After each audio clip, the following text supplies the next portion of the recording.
오늘의 학습 목표 한번 같이 읽어볼까요? 첫째, 시대 변천에 따른 서양 미술을 감상할 수 있다.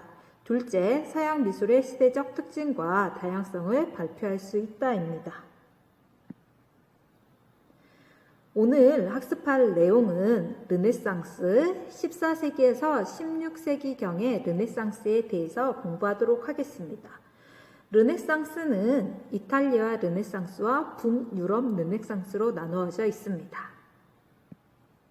즉, 저희는 저번 시간 선사, 고대의 이집트, 메소포타미아, 그리스, 로마, 그리고 중세의 초기 기독교, 비잔틴, 로마네스크, 고딕에 대해서 배웠습니다. 오늘 이 시간에는 르네상스에 대해서 배울 건데요. 르네상스는 선생님이 좀 전에 이탈리아 르네상스와 북유럽 르네상스로 나뉘어진다고 말씀드렸습니다. 우리는 북유럽 르네상스에 대해서 알아보도록 하겠습니다. 이탈리아 르네상스의 3대 거장으로 누구누구가 있다고 했죠? 그렇죠. 레오나르도 다빈치, 미켈란젤로, 라파엘로. 이 세 사람은 꼭 기억해 두셨으면 좋겠습니다. 그러면 북유럽 르네상스는 어떤 특징이 있냐? 플랑드르, 즉 벨기에 북부와 네덜란드, 독일 등 알프스 산맥 북쪽 지역에서 등장했던 르네상스 미술을 북유럽 르네상스라고 해요. 이탈리아 르네상스는 그리스, 로마, 즉 이탈리아의 수도가 지금 로마죠. 로마에는 그 전에 그리스 로마에 많은 조각품이나 그림이 남아 있었기 때문에 이것을 되게 많이 본받고 그것을 다시 부활시키고 재생시키려고 노력을 했다면 북유럽 르네상스에서 북유럽에는 그런 로마나 그리스의 작품들이 많이 없었기 때문에 자연을 되게 많이 관찰했어요. 그래서 북유럽 르네상스의 특징은 자연 현실을 사실적 기법으로 세밀하게 묘사한 것이 북유럽 르네상스의 특징이라고 할 수 있습니다. 그러면 북유럽 르네상스에 어떤 작가들이 있는지 지역에 따라서 살펴보도록 하겠습니다. 북유럽 르네상스 중 플랑드르 르네상스에 대해서 알아보도록 하겠습니다. 플랑드르는 어디라고 했었죠? 그렇죠. 벨기에 북부를 말한다고 했었죠. 여기에서 생겨난 화파예요. 그리고 여기에서 유화가 처음으로 발견이 되었어요. 여러분, 유화는 뭐예요? 유화는 기름에 안료를 첨가해서 만든 거예요. 선생님이 저번 시간에 템페라에 대해서 이야기했는데 템페라는 뭐였죠?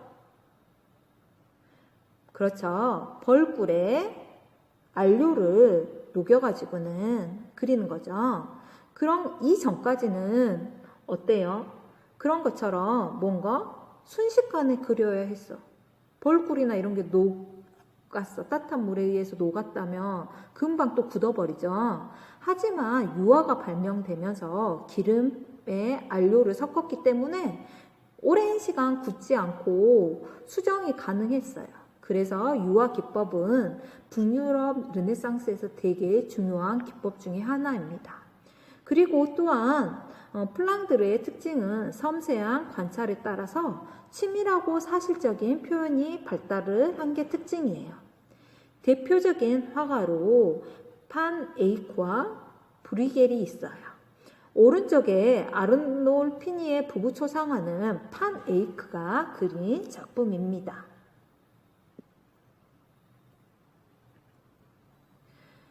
그 다음에 북유럽 르네상스 중 플랑드르와 네덜란드 그 경계에 있는 브리겔의 작품을 볼 거예요. 브리겔은 농민의 결혼식이라는 이런 작품을 제작했어요. 지금 결혼식의 한 장면이에요. 지금 음식을 결혼식에서 우리도 결혼식에 가면 밥을 먹고 오죠. 이런 것처럼 이 시대에도 그런 문화가 있었나 봐요. 그래서 지금 사람들이 음식을 이렇게 판 위에 들고 다니면 사람들이 자기가 필요한 음식을 하나씩 빼서 먹고 있어요. 그리고 중요한 건 신부가 누굴까요? 그림에서 신부가 누굴까? 네, 맞아요. 신부는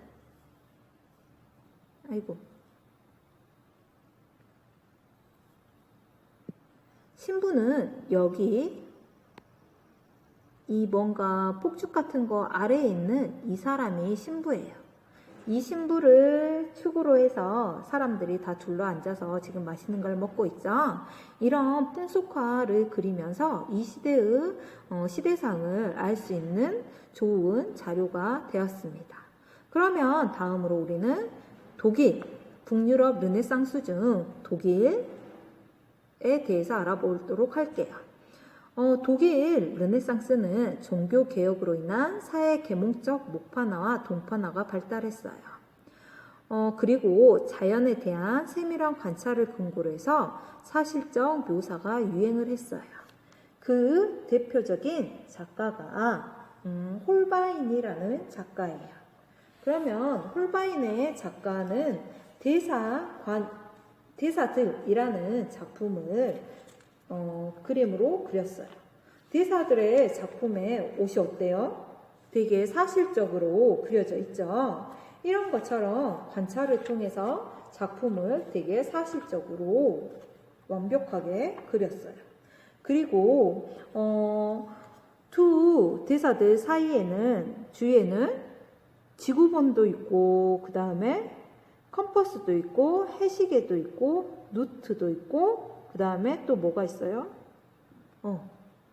다양한 게 지금 있죠. 그리고 또 중요한 거는 제일 앞에 보시면 종이 치네요. 여러분 조만간 여러분들도 이런 종을 들으면서 수업을 하시게 되겠죠. 그리고 여러분들 여기에서 재밌는 거는 여기 이 그림 보이세요? 이거는 지금 뭘까요? 네, 이거를 보면 이거는 삐뚤어진 해골이에요. 즉 이거를 거울에 반대편에 거울에 비춰서 보면 이게 해골 얼굴이 정확하게 나와요. 그래서 이거를 왜곡된 상이라고 해서 외상이라고 하는데요. 여러분 지금 홀바인이 여기서 이야기했던 건 무엇일까요? 네, 삶은 영원하지 않다라는 이런 이야기를 하고 싶어서 이런 해골상 같은 걸 모았다고 해요. 그러면 우리 지금까지 북유럽 르네상스와 이탈리아 르네상스에 대해서 알아보았어요. 이탈리아 르네상스와 북유럽 르네상스의 차이는 무엇일까요? 여기 표로 선생님이 만들어 놨어요.